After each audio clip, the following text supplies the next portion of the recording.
Diabetically Speaking with smartMove360. Today we have a special Warriors edition. Let's go.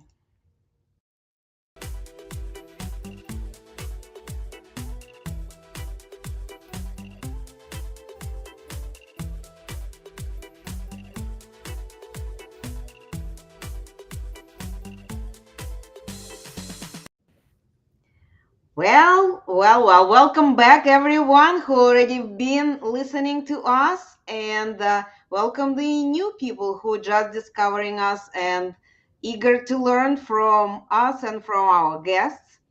I am Irina Strunina. I am usually the host of this podcast, but today I invited my friend Yo to help me with that because I want to be interviewed.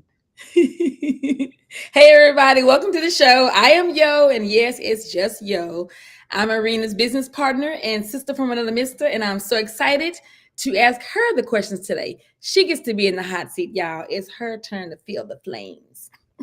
Yes, thank you. Well, Yo, you are the captain right now. Okay, cool. Well, okay, since we're here, first of all, I want to thank you for giving me the opportunity to delve into deeper about you and how you got to where you are as one of the most phenomenal women I know who has created this Facebook group for recently diagnosed diabetics called Diabetes 101 for beginners. She has taken this group from zero to over 100+ thousand, and I am so proud of her for that. In addition to that, she also is a former caregiver of people who are diagnosed with diabetes. And I don't think a lot of people know Irina's story on how you got there in the first place. I know it. And it shocked me and brought me to tears, but also helped me understand your why as a fellow entrepreneur. The why is so important. And so can you kind of give us the why on how you got to where you are as a former caregiver for your husband when he was diagnosed with diabetes?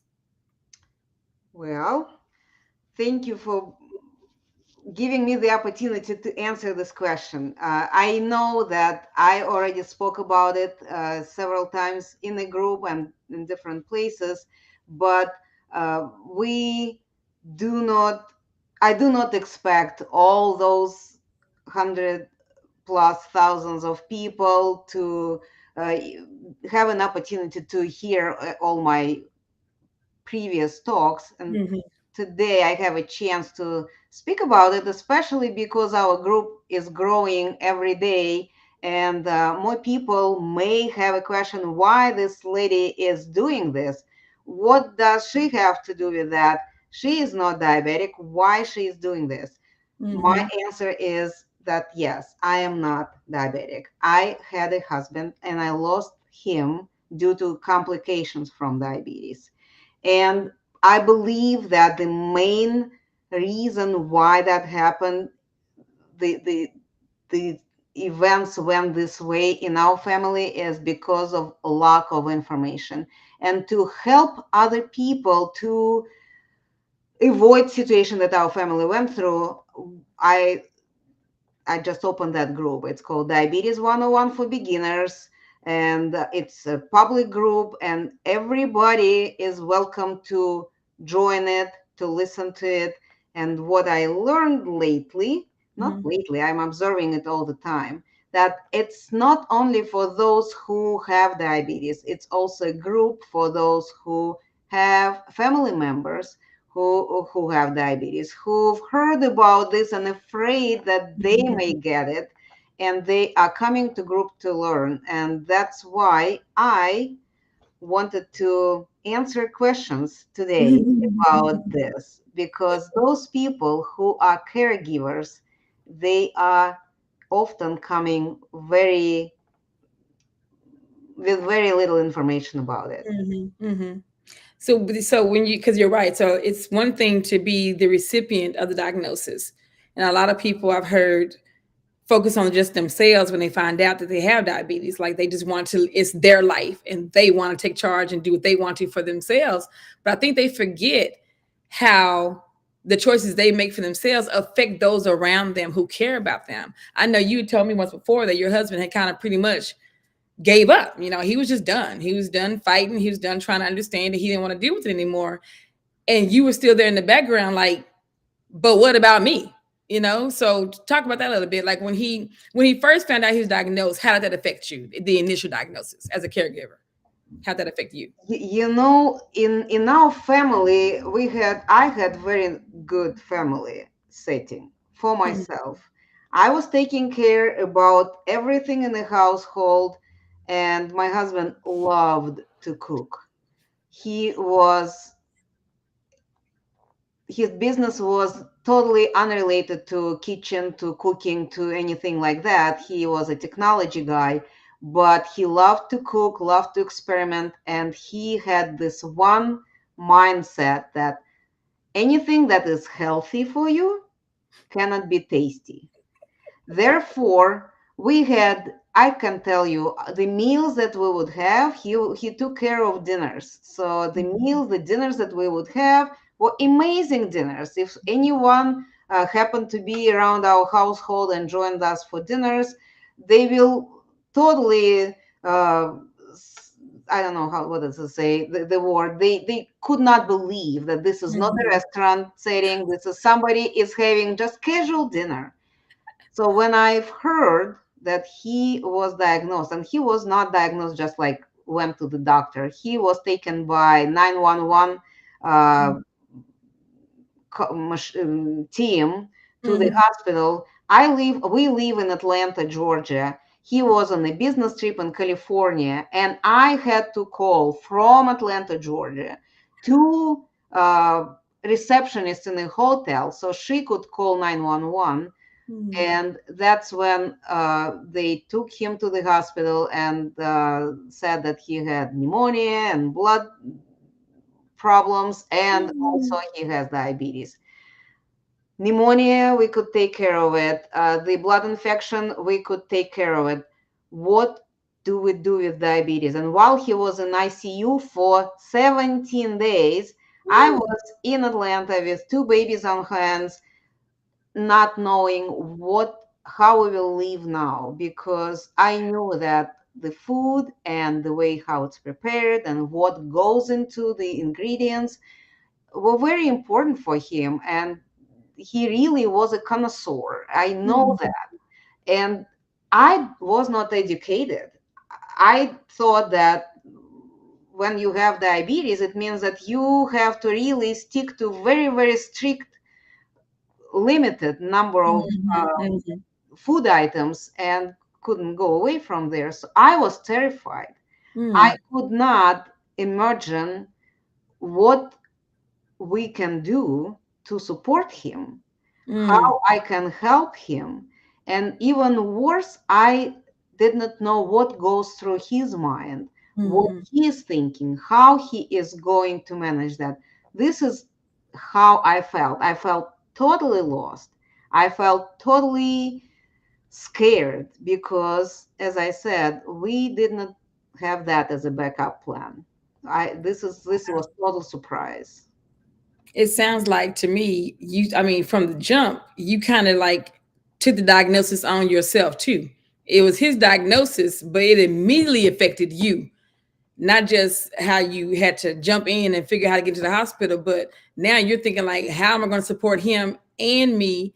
What kind of changes is going to happen to our household? Like, it was more than just my husband got diagnosed. I think a Oh, lot of people just look at, absolutely. yeah, it was way more than that.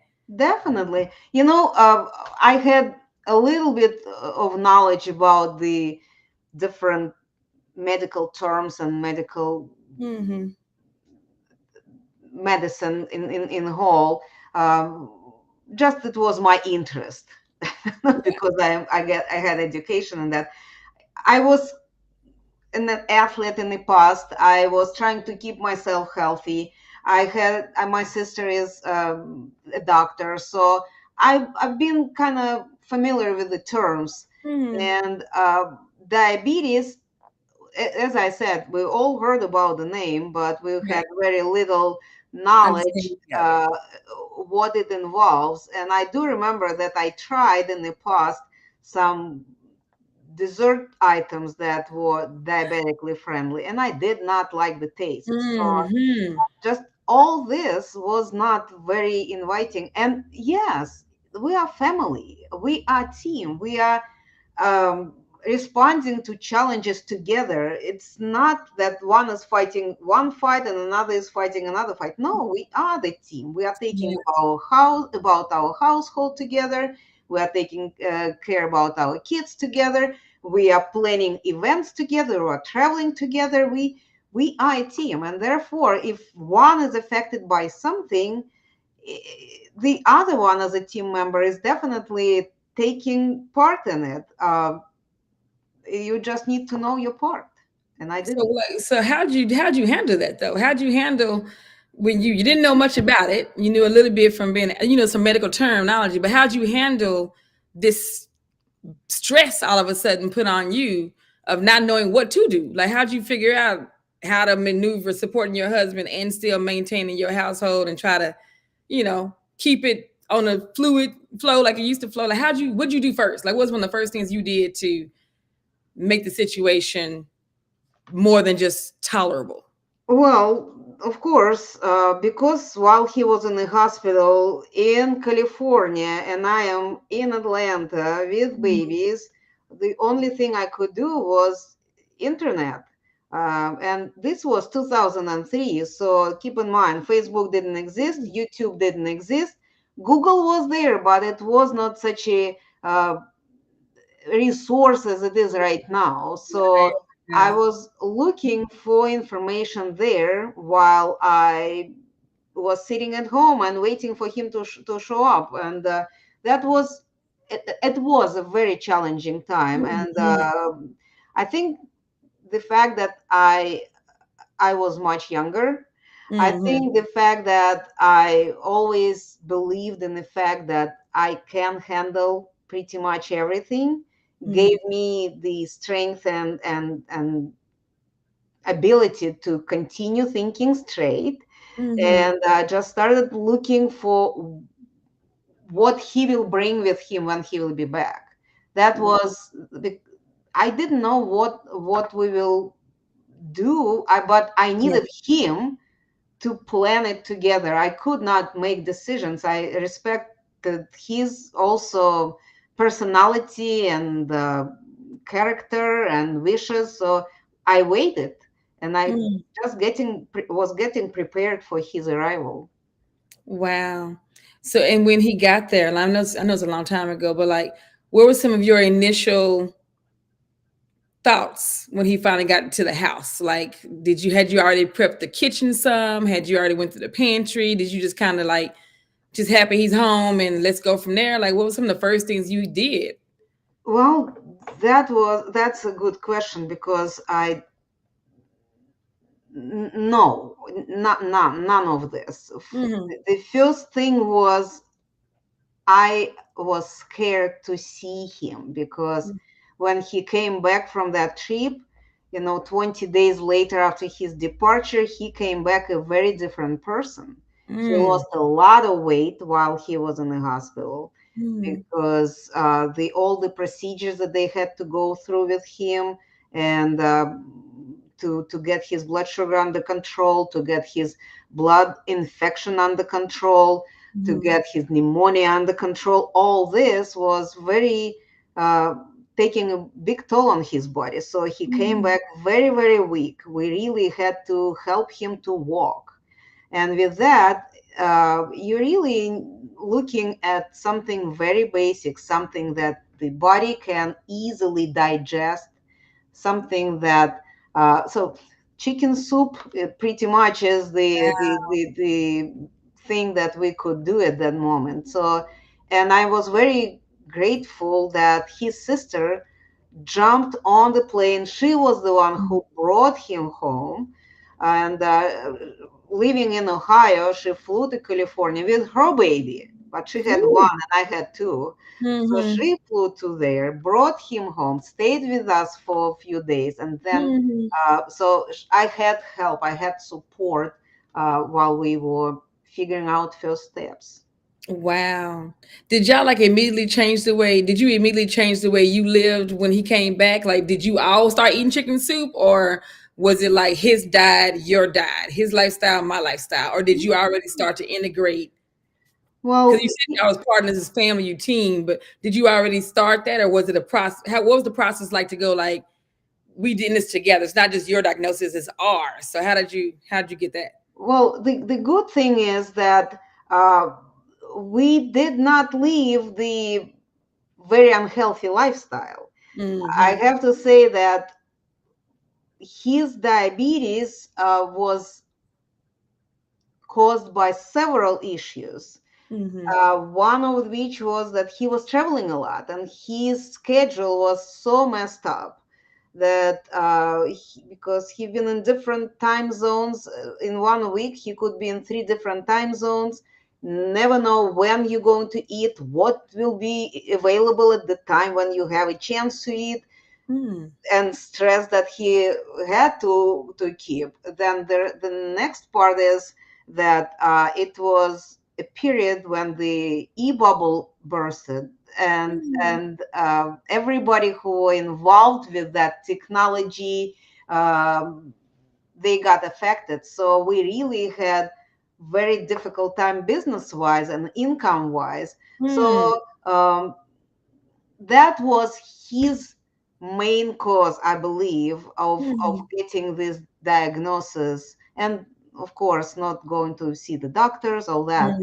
But Mm-hmm. but the thing is that we were pretty active family. We were doing a lot of physical activities, traveling, not just traveling, biking and kayaking and hiking and doing all these activities, even with babies in backpack. Uh, we did at home, we did try to eat more or less healthy, but Mm-hmm. to take out from our menus the foods that should not be eaten by diabetics, Mm-hmm. uh, minimizing the number of desserts, that was really the challenge. And So you because didn't do it cold turkey though. You didn't like all of a sudden stop. Y'all transitioned like you maybe yeah. instead of 4 desserts a week, you went to maybe No, two or so. no, You no, just no, kind no. of We really, I tried to, at that moment, it was like, you know what, let's just have desserts, modified desserts. Instead of having piece of cake, let's have the, bowl of fruits and oh okay. things like that. So Mhm. not completely going cold turkey. And he did not. The challenge is that he did not go cold turkey at all in all his 13 years of being diagnosed. And Mhm. that's the problem, another problem that we had to face, and that's what I personally was constantly afraid and terrified by, because I Mhm. knew by that time already enough. I was continuing educating Educating yourself. myself, Yeah. Mhm. Yeah. and I knew already enough, knowing that whatever of what he's planning to order or to make uh, may hurt him. And that's in our case, in his case, it didn't hurt him directly, except for his eyes. His eyes, he had two laser surgeries, and they were not doing too good. But Mhm. his immune system got weakened and weakened and weakened, and that's when the flu hit. He caught the regular seasonal flu. That's what really affected his downfall, that kidney failure and all this. Yeah. How'd you feel being his caregiver when he didn't want to care for himself? How did that affect you when he was basically like you said, for 13 years, it wasn't, he didn't get to that cold turkey. He never got to that, what you're encouraging the people in your group to get to, that healthy living that might extend his life. How'd you feel when he just kind of was like, I'm just not doing this? You know, I wouldn't say that all 13 years it was like that, because I Mm-hmm. know that we had periods of time when he, for whatever reason, would decide that he will follow the doctor's directions and do everything that the doctor said, and he would exercise regularly, and he would do the um, very reasonable menus and stay and those not days, those seasons were Mm-hmm. very enjoyable and good, but then suddenly something happens, and usually it was work related. Mm-hmm. um, and he would just like, I have to finish this project, I have to do that, I have to push it through. My response is, I am cheering up for you, I am with you, and whatever help you need for this project, if I can, let me help you. But Mm-hmm. I also know that I would like you to be with us to celebrate when this project will finally take off. Mm-hmm. And the response, like, don't worry, I will be here, um, was not very comforting, Yeah. because when you say that and then you have a glass of Coca-Cola because you have to stay awake to continue the Mm-hmm. working, this is something that was not very assuring. And Wow. uh, at certain points you feel like you are betrayed, because the person is focusing on his responsibility without taking care of himself, and forgetting that it also has the ripple effects on everybody around him, the his kids, Yeah.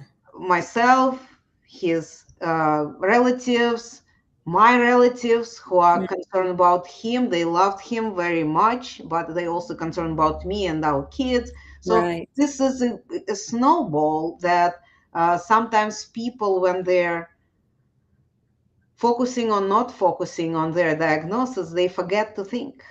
Yeah. Yeah.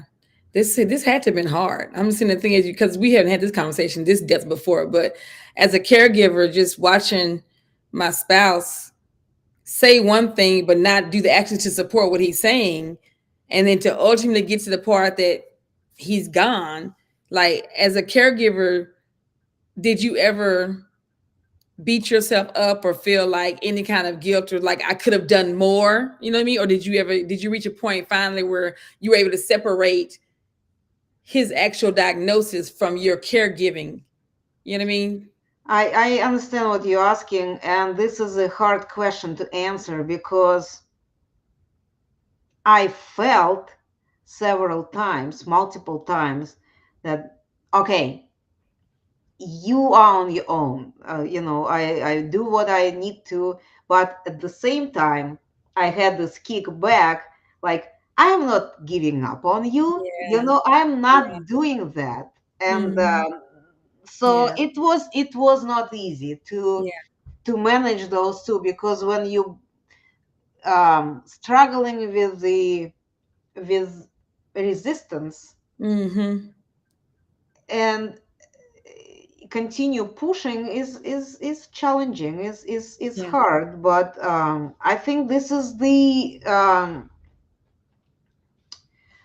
something for those who diagnosed and does not think about the fact that their actions affecting the others. Yeah.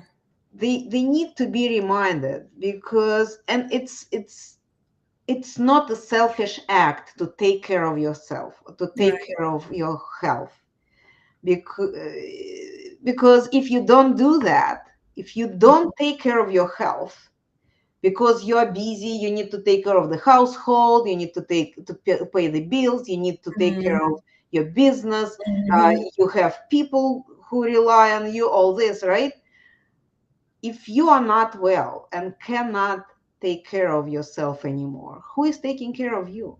Yeah. Those who you didn't think about, or They think say about. health. They say health is wealth. They say health is Oh, yeah. wealth because that's you can't you can't make the impact and the money you need if you're not here, or if you're not healthy to do it. You know what I mean? Yeah. In a healthy way. So like I know eventually you're going to take this beautiful experience you've had and take it to supporting other caregivers. So how would you? What's one tip you would say to a caregiver now that's at any stage, whether it's beginning stage, mid stage, you never know when the end is, but they might feel like you felt like they're not doing what they need to do. Like what tip would you give them to maintain their health? Because that is where the wealth is, as they support the health of the person they're being diagnosed? What tip would you give to them? Well, as for myself, what I did, I was religiously taking yoga classes, and that was my thing. Hmm. And walking. Hmm. I did very regular walk, like almost every day, long walks, and continuing doing this till now. Yeah. But walking and yoga classes that I was attending, they were very helpful just to have this 1 hour for yourself, Yeah. thinking about nothing, Hmm. Yeah. breathing, Yep. and this is something that definitely kept me in a more or less manageable stress level, I think. You just started. You kept doing things. You kept doing things that you enjoyed. Oh That's yeah, yes, keep yeah, doing and things. thinking. Don't get lost in the diagnosis. Is what I hear from you. Don't get lost in the diagnosis of your person you're caring for. Make sure you still stay doing things that you enjoy, and make sure that you maintain your health as you're supporting that person, which you did Absolutely. a wonderful job of. I hope you know that you did a Thank you. beautiful job, and you are still doing a beautiful job with the group you have now. And we're about to wind down. We got less than 5 minutes left, and Yes. I'm going to throw it back to you as the captain of this ship, and let you share your announcements, all the great things coming up in your community. And yeah, Yo, thank you very much for this conversation. you're I welcome. feel like we needed that to happen, and Mhm. I really appreciate your help in making it happen. You're so welcome. You're not doing anything for you. Thank Come you. on. They're not No, coming. they're not There coming. they are. There they Oh, go. There they here go. they There they are. So I wanted to remind everybody who is listening, who is in our group, that we as admins in the group, Diabetes 101 for Beginners, working really hard trying to help all the newbies, to support those who were around for a while, who feel that they need help and support, to provide you as much information as we can, to invite as many experts as we can. And let me just uh, display you how our week goes. So in the beginning of the week, on Mondays, oh, here we go. On Mondays, we have our motivational Mondays when, again, one of our admins, Monica Henderson, she is going live and she has a short talk about the way how you can stay motivated and keep working on your health, on improving your health, right? On Tuesdays, we have Telenurse Tuesday event when our nurses are going live and answering your questions. Every other Wednesday, we have support group meetings. One we had yesterday, the next one will be on March 14th. We always have announcements and links how you can join to the group, to this meeting, because it's not in a group and it's not being recorded. It's in a separate Zoom link. So keep your eyes open, ask me questions, send me requests for to tag you. So if you would like to meet in our support group meetings. On Thursdays, of course, we have our Diabetically Speaking with smartMove360 podcast at 4 p.m. Eastern Time. And on Friday, we have our fitness and nutrition coach, Trevor Brown, going with Fitness Fridays with Trevor Brown, when in the morning he goes live and shows some exercises, and he talks about nutrition and how you can start or how you can continue doing what you are doing. And one more thing I wanted to remind you. Last weekend, on February 24th, we had our latest diabetic healthcare expo. It was 6 hours, basically diabetes 101 crash course, when our experts, invited experts, we had 13, 14 people talking about the It's me, way Sashi. how they Sorry are about talking about how uh, you can help yourself to manage your uh, diagnosis, and we're looking about lifestyle and self-care and community support and stress management and family involvement. All these topics are being discussed, and I have the agenda how you can connect with any of the speakers who were there. We even had the cooking presentation there. So these are events that we continuously organizing and performing in the group. Please use this opportunity to learn, to ask questions, to participate, to support others, because we are supporting you and cheering you up. With that, we are wrapping up. Yo, thank you again for joining me today, and we will talk to all of you next week on Thursday at 4 p.m. Eastern.